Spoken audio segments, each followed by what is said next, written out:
इतिहास में कुछ नाम ऐसे होते हैं जो हिम्मत और बहादुरी का दूसरा नाम बन जाते हैं। और ऐसा ही एक नाम है रानी लक्ष्मीबाई। पर क्या हम जिस योद्धा रानी को जानते हैं वही उनकी पूरी कहानी है? चलिए आज कविताओं और इतिहास के पन्नों के पीछे झांकते हैं और उस असली इंसान से मिलते हैं जिसने एक पूरे साम्राज्य को चुनौती दे डाली। सुभद्रा कुमारी चौहान की ये लाइनें तो जैसे हम सबकी जुबान पर हैं।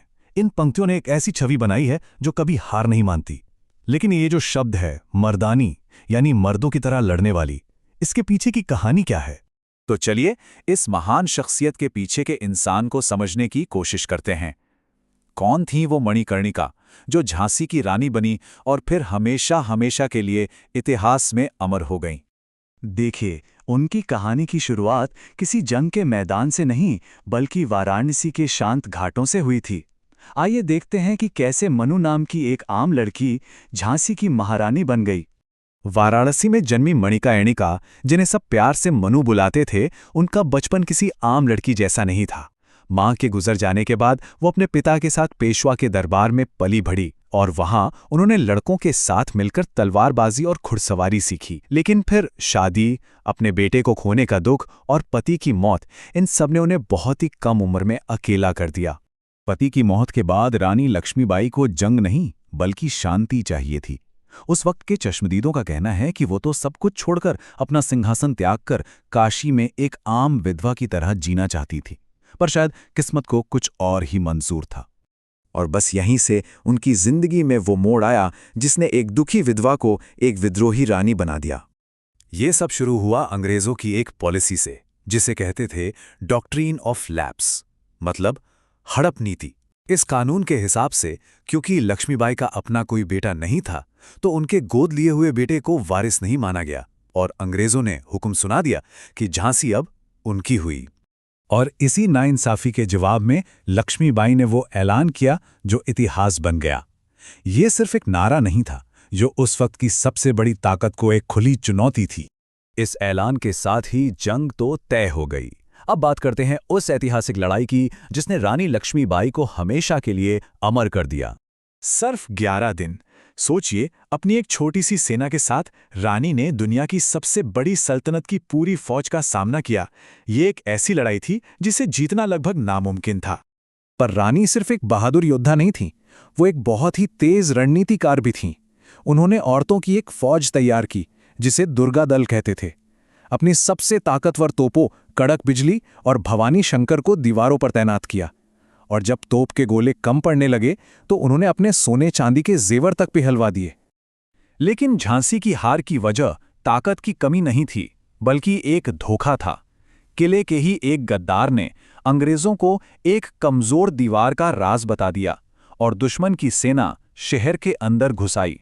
उस वक्त किले में मौजूद लेखक विष्णु भट्ट ने लिखा है कि रानी लगातार 11 दिनों तक न सोईं, न उन्होंने कुछ खाया। फिर उन्हें एक झूठी खबर मिली कि अंग्रेज पीछे हट गए हैं, तो उन्होंने पहली बार थोड़ी राहत की सांस ली। पर यह शांति बस कुछ पलों की थी, क्योंकि अगली आवाज जो उन्होंने सुनी वो किले के अंदर घुस आए दुश्मनों की थी। और यहीं पर वो सीन हुआ जो हमारी यादों में हमेशा के लिए बस गया है।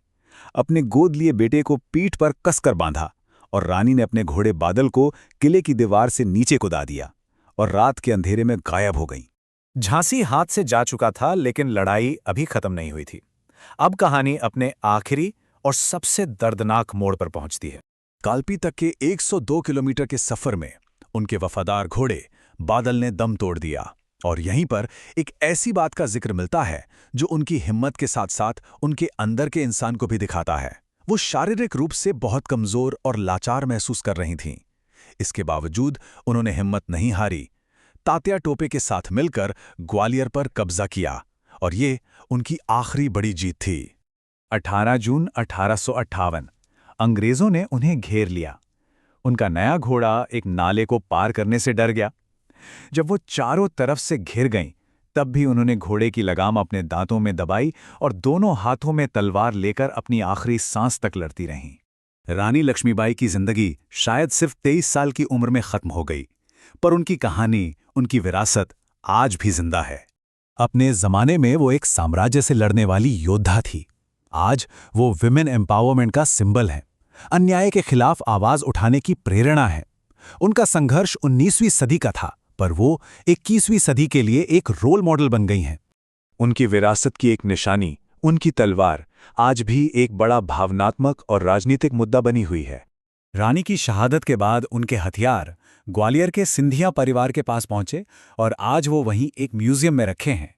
लेकिन झांसी के लोग आज भी अपनी रानी की तलवार वापस मांग रहे हैं। उनका मानना है कि तलवार का असली घर झांसी ही है। ये एक ऐसा विवाद है जो बताता है कि इतिहास कभी पुराना नहीं होता।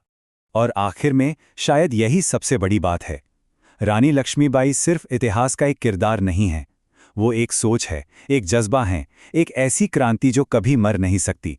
और उनकी यही हिम्मत आज भी करोड़ों लोगों को प्रेरणा देती है।